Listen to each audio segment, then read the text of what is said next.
Sirens sound over Japan's Hokkaido island, prompting residents to take cover from a possible North Korean missile attack, and sending shares across global markets tumbling down. This puts pressure on the stock market in New York, which means that here in Europe too, impulses, important, positive impulses, are missing, and that matches the overall situation. South Korea's Kospi immediately shed as much as 1.6%, which had a ripple effect on other stock markets. Gold prices shot up as investors looked for a safe place to put their money. And the dollar fell to its weakest level in 2.5 years against the euro. With a slow recovery in the US economy and Hurricane Harvey affecting oil supplies, the crisis in North Korea is just one of many concerns for investors. There's a lot of uncertainty there. The ECB is going through very much the same thing. And the Bank of Japan is still very much on an expansion phase where they're not seeing very good economic data at all. So while we've got this uncertainty in the Asian region, focused on the central banks as an underlying theme, these geopolitical events on the top just increases and amplifies that volatility in the markets for the region. This was the first North Korean missile to fly over Japan's main island since 2009, and Pyongyang's 18th test this year. South Korea estimates the North spends close to $10 billion a year on defense, nearly a quarter of its gross domestic product. It's believed that North Korea depends on funding from China, money sent by thousands of nationals working abroad, illegal exports of weapons, as well as cybercrime to finance its ballistic program. This pales in comparison to the $600 billion spent by the United States, which is the highest defense budget in the world. Its neighbors Japan and South Korea also have well-funded ballistic programs of their own. Despite this, the recent escalation by Pyongyang is threatening to destabilize the region, making global investors nervous. Sourav Roy, TRT World. Well, for more on this, Sean King joins me from New York. He's an Asia specialist at Park Strategies. Sean, thanks for coming on the program. What has the impact been on global markets since this latest launch?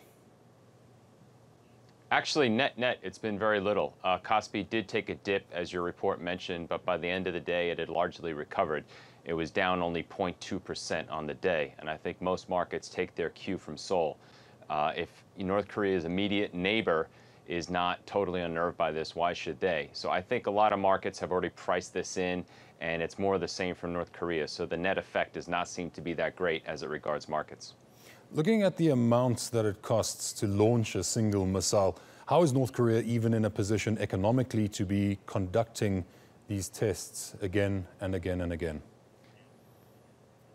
Well, I had to laugh when I heard the latest UN sanctions say that the $1 billion hit was going to be a third of North Korea's exports. We have no idea how much North Korea exports. Much of its economy is underground, illicit around the world, as your report mentions, slave labor, but also drugs trade, stolen goods, cyber hacking. Also, they run legitimate businesses, so to speak, in terms of restaurants and tour groups. So North Korea, we have no idea how much, but it generates billions of dollars of hard currency every year from around the world, and the military is priority number one.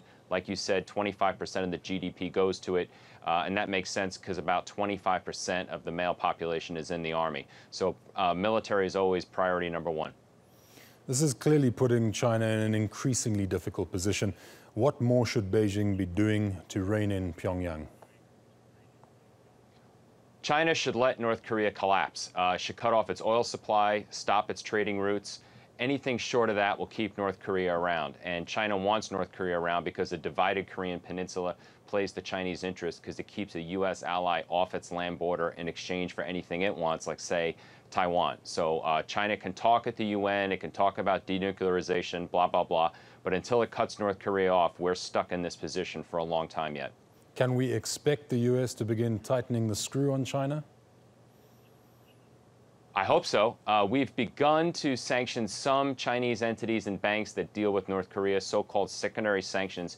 Treasury has identified the entities and banks. Congress has passed a legislation, but President Trump, sadly, has only implemented 5 to 10% of the sanctions necessary. I hope this is but another reminder that we need to hit all Chinese and all Russian banks and entities that fund North Korea today without fail, because until the North Korea regime ends, this problem will stick around. Could this launch be seen as a direct response to the recent round of sanctions? No, this is a long game by North Korea. They've been on this track for about 50 years.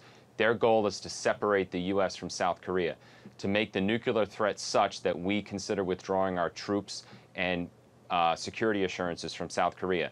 South Korea would then be vulnerable to a North Korean conventional attack as it was during the Korean War in 1950. So no, this is a long game. The sanctions are an annoyance, but because China doesn't get serious, they don't cripple the regime. Steve Bannon, on his way out of the White House, said he would take the deal, North Korean nukes for U.S. troops. That's exactly the South Korean nightmare, that we would leave South Korea vulnerable to another North Korean attack, because Kim's first goal is to preserve the regime, but long term he still aims to dominate the entire peninsula and put the South under his rule. How do you see this all playing out? Because this latest development is a very serious development. It's not that serious compared to other recent developments. Remember, President Trump tweeted that an ICBM wouldn't happen, and it's already happened twice. This is kind of a little love bite toward the U.S. Rex Tillerson had said we're not interested in regime change. Unfortunately, he said that, I might add, because I think regime change is the only way out of this situation. And then he even said that North Korea had recently shown restraint and was open to talks.